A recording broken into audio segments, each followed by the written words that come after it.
It's delayed, yeah.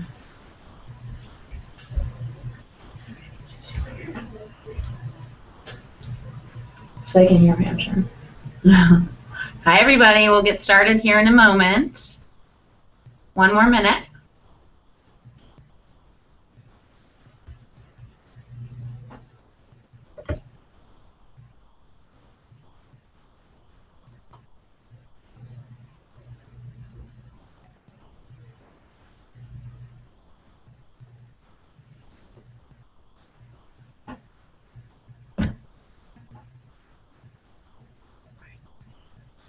Good, 30 seconds.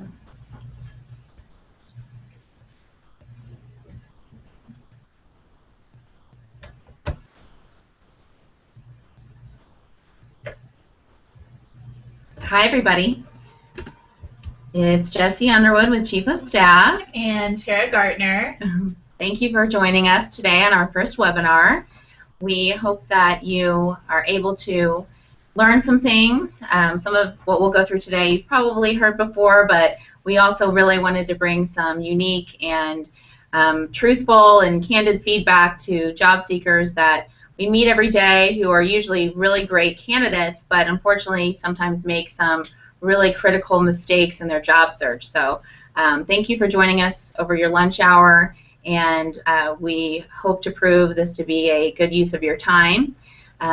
During the presentation today, I'm going to go ahead and share and pull it up. If you have any questions, you can email us, and we will make sure to address them at the end of the presentation.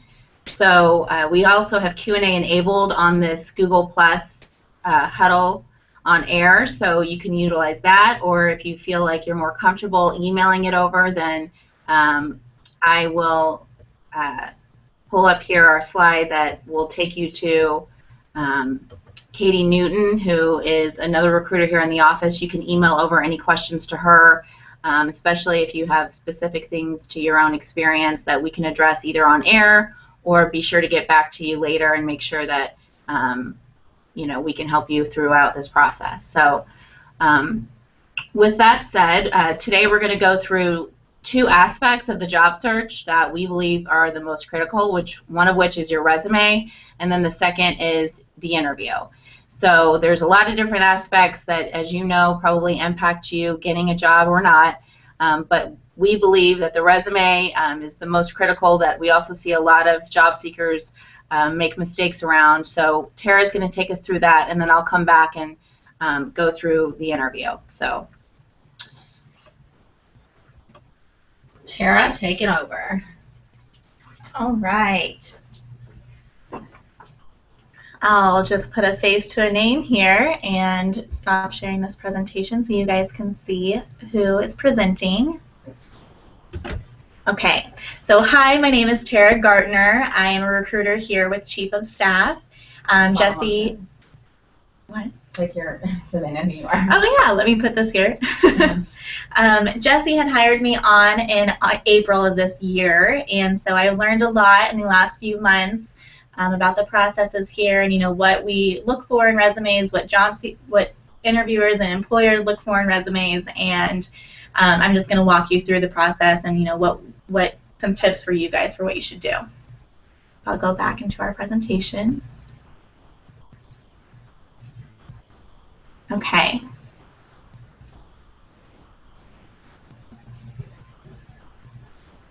Okay, again, questions you guys can ask throughout the presentation. A resume is critical, and it's something that's obvious. I know it takes time, but sorry, we're not sorry. You're going to have to go through this, and any kind of process. If you know somebody and you get in the door, that's great, but ultimately, eventually, you're going to need your resume. It's the most important marketing tool for you to use, and we just want to make sure that you guys can keep it clean and relatively simple. Start with a template or even your LinkedIn profile. Your LinkedIn profile, it prompts you, it makes sure that you're getting all the relative information there. It's a really easy way to kind of brainstorm and get the things rolling on your resume and kind of transfer information over. Let's just kind of dive on in then. Career summaries versus objectives, blah, blah, blah. So this topic is asked about quite a bit while interviewing candidates. My advice would be that if you are an entry-level candidate or if you're changing careers, that a 1 to 2 sentence objective statement is ideal for you.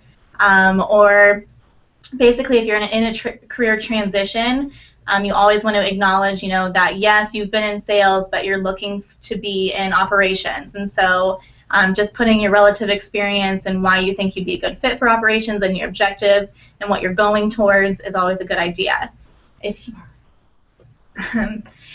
I also think that if you have more than 5 years of experience, have a career focus, our biggest tip is to bullet point, offer insights into skills and attributes that you possess and that you can offer to the position that you're applying for.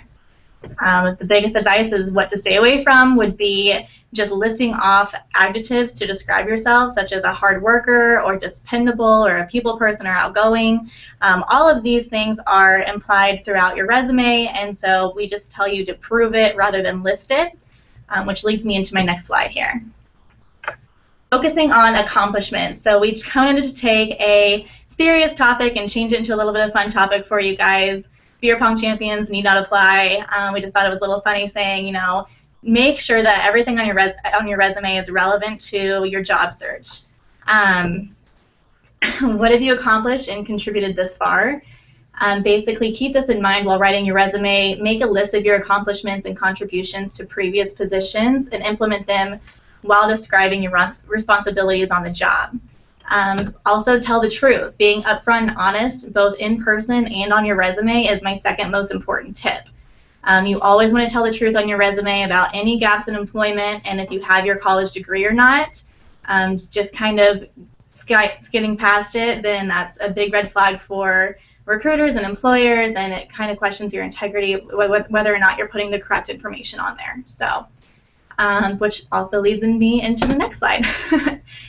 Be specific. So be specific on your dates of employment, and be specific on if you're in sales, any kind of numbers that you've increased revenue or decreased costs for the company, and kind of percentages. Also, what kind of programs are you familiar with? I know really big with graphic designers, if you have Adobe Suite, and if you are familiar with HTML, or with accounting, if you have QuickBooks and PeopleSoft, or even with sales, if you've used Salesforce.com. I mean, there's so many examples that you can use and that you can list on there that you have experiences with.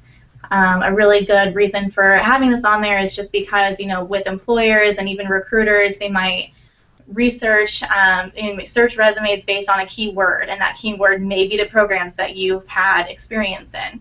And so, having those on your resume is going to be pulled up quicker and easier rather than searching for accountants or salespeople. Just having those certifications and programs listed are definitely a benefit. And then I have a funny, cute little slide here, or a little video to show you.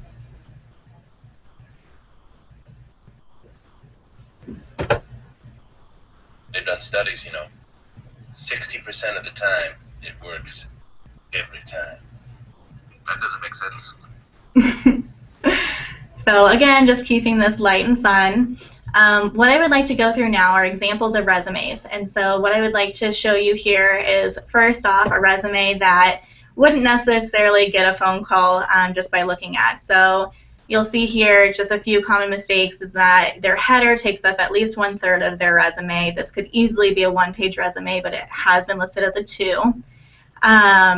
you can see that they've listed 2 phone numbers to contact you. Really just stick to one. Everyone has a cell phone these days. We know that. So just leave your one phone number on there. If they have to leave a message, they have to leave a message. Also, it might be hard for you to see, but the email address is accountingrocksmysocks@gmail.com. Make sure that you have a professional email going forward and always listed on your resume. Any point of contact that they will reach you to, it needs to be professional. Just looking at the resume, I hope you guys are as confused as I am just looking at it initially. This person probably wouldn't make it very far through the process here. Just kind of seeing here, technologies that are listed would be SageMath and QuickBooks. That can clearly be down here in technology where they've listed technologies and they just have Microsoft Office listed. You know, the company just kind of gets lost here. The good thing that they did do was have, you know, the month and day. But really, it's just an awful resume. Yeah. Next, this resume, you know, looks good at first glance, but there are still things wrong with it. So let me walk you through this one. First and foremost, garagebabe90@gmail.com. Again, unprofessional resume. You guys definitely need to keep a lookout for that. That's something that's very common, unfortunately, when looking through resumes. Objective, she has, you know, this kind of one run-on sentence here. Sales administrative assistant. She focused on a specific title, which is not really advised. We do want you to be specific to the industry that you're looking for, or, you know, the type of position that you're looking for. But just with her listing this one title, she may miss out on an opportunity because of that. Summary of qualifications. We never want to see paragraph form. Always have that bulleted, just kind of short, brief, to the point explanation of why you'd be a good fit for the job. And we'll show you that within the next resume. Down in her experience, we see that she was in this position since 2008, but she doesn't give us a day that she you know, ended her job in 2014. We don't know if she's still currently employed or if she, you know, stopped working there in January of 2014. So it's very misleading. Also, education, there's no dates included. I just typed dates there so that you guys can see that they weren't there. Associates in applied science. We don't know if she has obtained this degree. We just kind of know that she has what her GPA would have been while she was there and consistently met the dean's list. Also, the last thing I want to touch base on this resume is that she has listed her high school information, and I think for an entry-level candidate, you can always do that. Especially when your resume is only one page, but if anyone has more than 5 years of experience, high school is irrelevant, especially any kind of involvement that you had there with soccer or sports or anything. So we'll move on to the next one here. This is an ideal format for what your resume should look like, or a template. Summary qualifications, bullet pointed, to the point. Experience, she has, you know, the company name, the what her title was, and then also the dates of employment there. And the reason why she does not have an objective is because she obviously is looking for a position that would be along the same path as what she's been going. She has a very extensive career in recruiting, so obviously that's something where she has a passion for and that she would be moving on to. Hers is 2 pages long, which is just fine. You can see here in the education that she has everything listed. We can see when she graduated, what she majored and minored in. And then also just below here is room for any kind of volunteer work that you've done or accomplishments and activities. Whether you've listed it above or below, always is good to have as well. All right, and so the last piece of advice that I have for you right now is marketing your resume. It really depends on whether you're a passive candidate or an active candidate, but passive candidates who are employed and just looking for the next step in their career, I definitely advise you to send out your resume through your friends and your family, that network, making sure that your LinkedIn is the same as your resume and up to date. And then also recruiters, they keep your information confidential. They will never send your resume to your current employer, so utilize them as well. And then active candidates, there's so many ways for you guys to get your name out there and to get your resume out there and for you to use and resources, and I definitely encourage you to market yourself and get you out there as much as possible so that you're not missing out on any opportunities. I'm going to leave you here with a little bit to go into interviews and put you back over with Jesse. Let me ask you a question right off the bat. What do you think are your greatest strengths as a manager? Why don't I tell you what my greatest weaknesses are? I work too hard, I care too much, and sometimes I can be too invested in my job. Okay. And your strengths? Well, my weaknesses are actually strengths. Oh. Yes. Very good. There you go. All right. Thank you to Michael Scott in the office for always giving us endless entertainment. All right, it's me again, Jessie Underwood. Let me just say that, again, I appreciate you joining us via webinar today. Sorry, I'm trying to get out of our presentation. There we go. All right, and it is me. So I will now take you through the interview. Tara, as you know, talked through the resume, which is a really big critical piece. So thank you, Tara, for sharing that information with us. And as you guys are, you might be at work today, you might be at home, really wanted to make sure that you know Chief of Staff is here as a resource to you.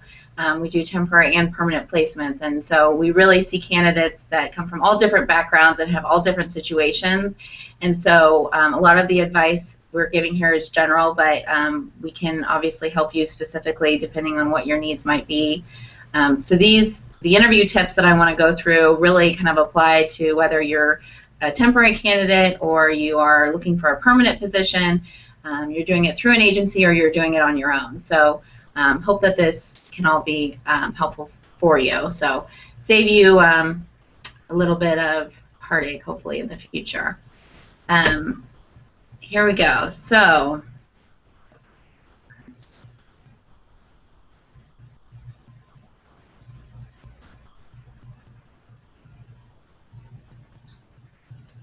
here we go. So some common interview mistakes.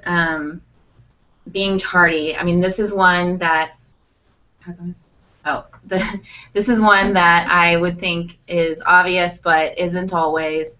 I know that no one would plan on being late for an interview, but there's all sorts of things that can happen that we've seen. So, for example, there's construction, or there's traffic, or the parking lot is across the street from where the interview is. So make sure that you MapQuest, have directions, know where you're going.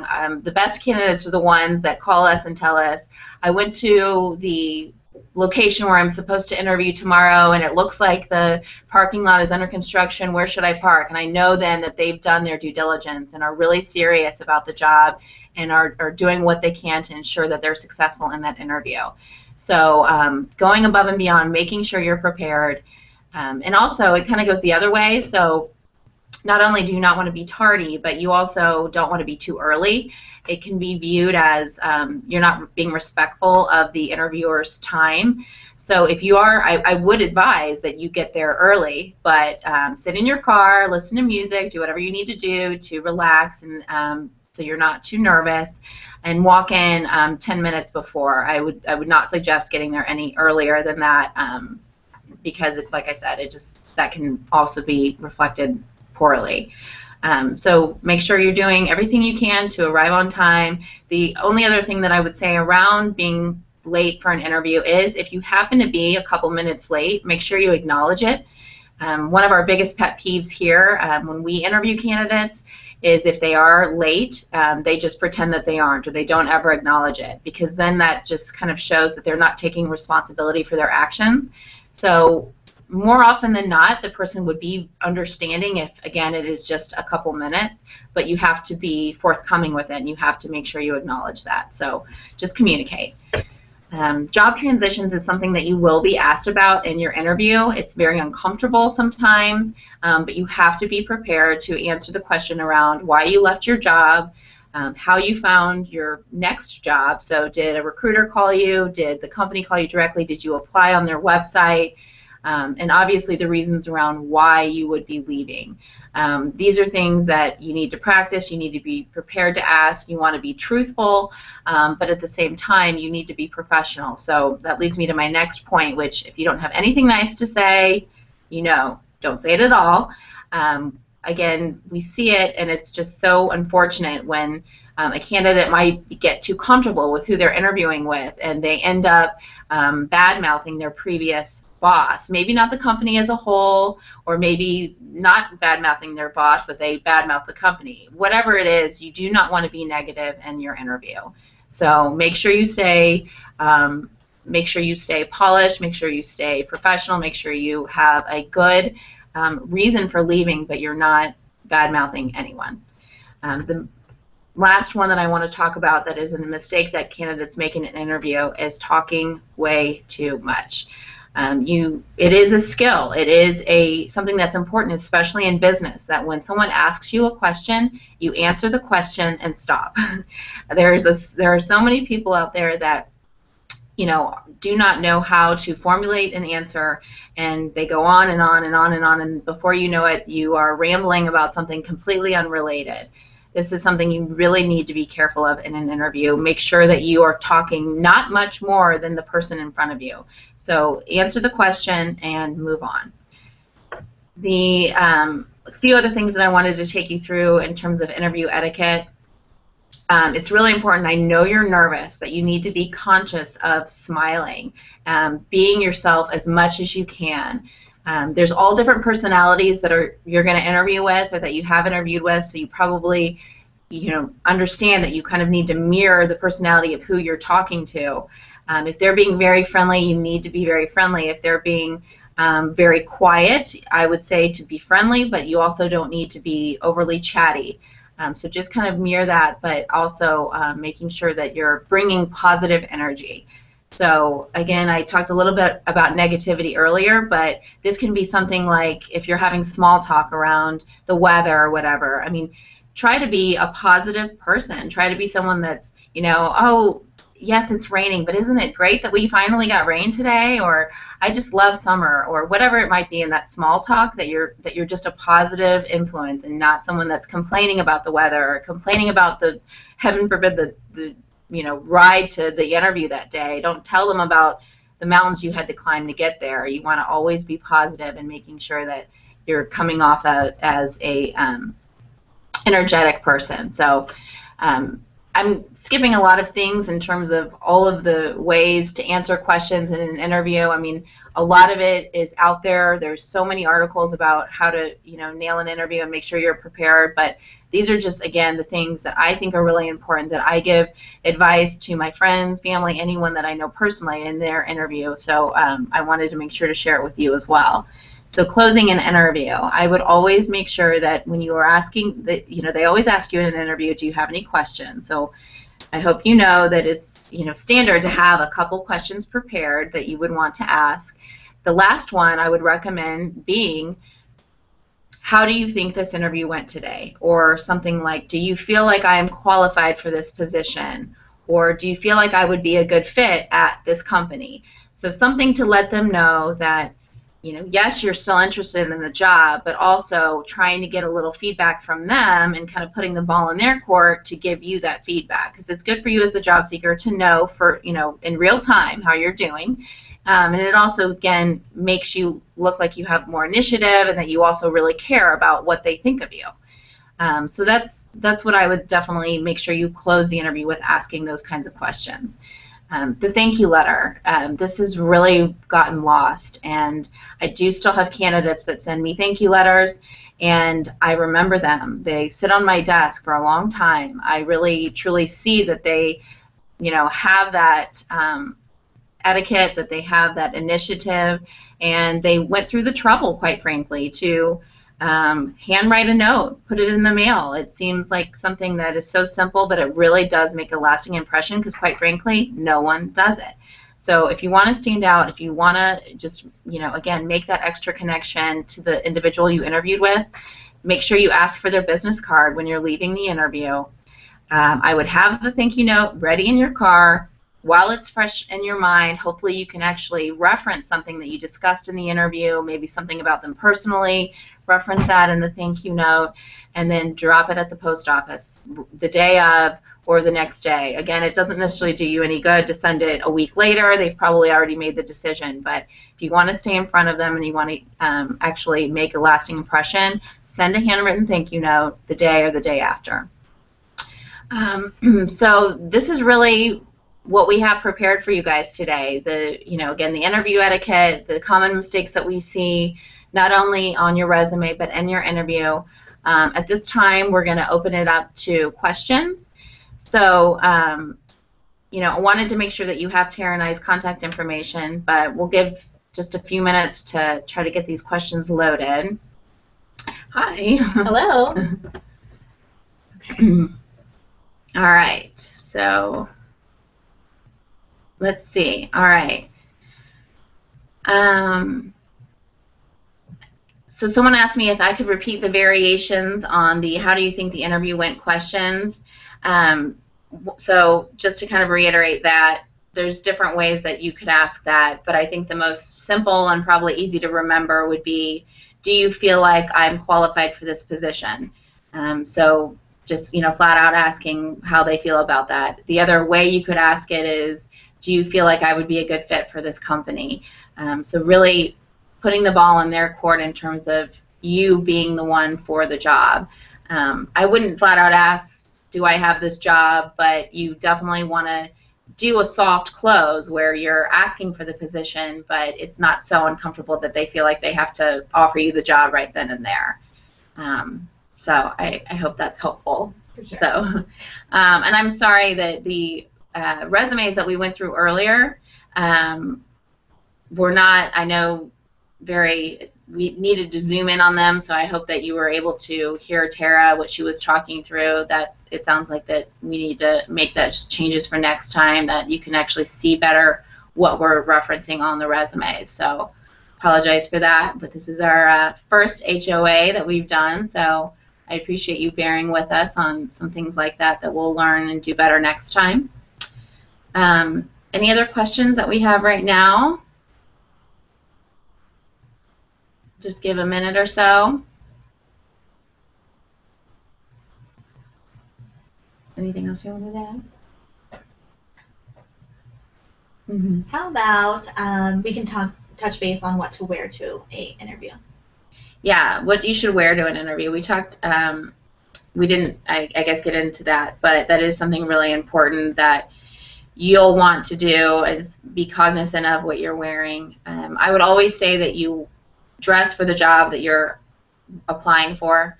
So while today you might work retail and have a very casual dress, if you're applying for a sales position at a financial firm, you would definitely want to wear a suit, or for the position that you're applying for. With that said, it can go the other way. If you're applying for, let's say, a young and hip advertising agency, then showing up in a suit might show that you don't necessarily understand that culture. I would never suggest wearing jeans or being too casual. You'd probably want to always, shorts. Yeah, no shorts, no tank tops, no leggings. Oh yeah, we see all sorts of stuff. But yeah. I mean, you really want to dress up of what you would imagine you'd be wearing every day, if that helps. So. Beth Adams has a great question here. Is it okay to send an email thank you along with the hard copy thank you? And I definitely think that is okay. It just kind of shows a little bit more of initiative there. With the email, they'll get it a lot quicker than the snail mail, but snail mail is definitely advised still. It's kind of a, past, I guess you wouldn't say lost art, if you want to say that, but it's definitely appreciated and definitely makes you stand out against other candidates. Yeah, so yeah, definitely a great question there, because the email is appropriate too, but best case you do both. So yeah. Great question, Jamie. Is it okay to be more truthful to an agency about your past employment situations if they were not so great? I think it really depends on the situation, honestly. One thing that I did want to make sure I said is that you want to treat your interviews with a recruitment agency like you would with an employer. Again, we have people that show up late here, or they show up very casual, and then it makes it's hard for them to not to send you. Yeah, in we front of our can't clients. picture you the way we want to picture you. So you really need to, do everything as you would for a client, because we're not going to send you to a client if you're showing up late. That's a big test of why we have you come in. So when you're talking about past situations, I do think that you can be truthful to the agency that you're working with. They have, we have clients that have, are a little more lenient depending on what the situation might be, and quite honestly, it'll come out no matter what. And so it is better to talk about it in the forefront and make sure that we can better prepare you to help answer those questions later. And also, we'll know what kind of background that our employers are doing, what kind of interview questions they typically ask. So we will be able to prepare you as long as you're honest with us about the situation in the past. So definitely with an agency, I would be honest. I did talk about bad-mouthing your boss and things like that, and you still wouldn't want to do that with an agency. You always want to have a professional demeanor.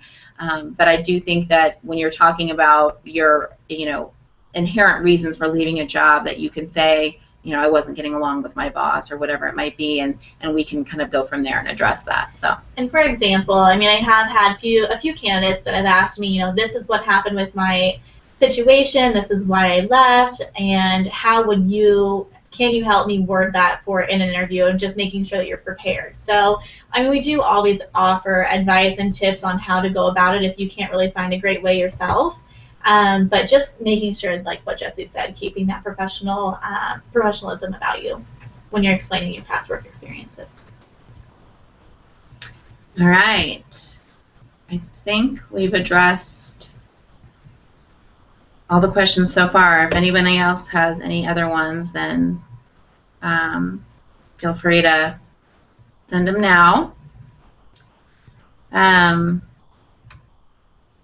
Again, we, in terms of what Chief of Staff does, is we help people in the administrative type functions, so HR, accounting, finance, administrative, like executive assistants, receptionists, those kinds of roles, marketing. So for those of you that in Kansas City that might need some advice around your resume, some of the things we talked about today, we'd love to be a resource for you.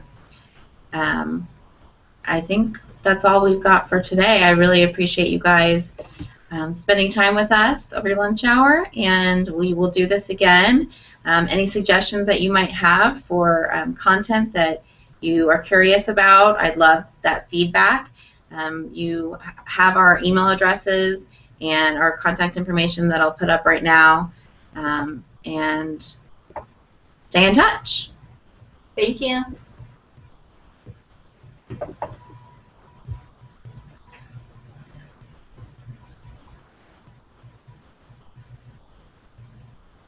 It's still showing. I know. It's Oh, I don't think I hit the.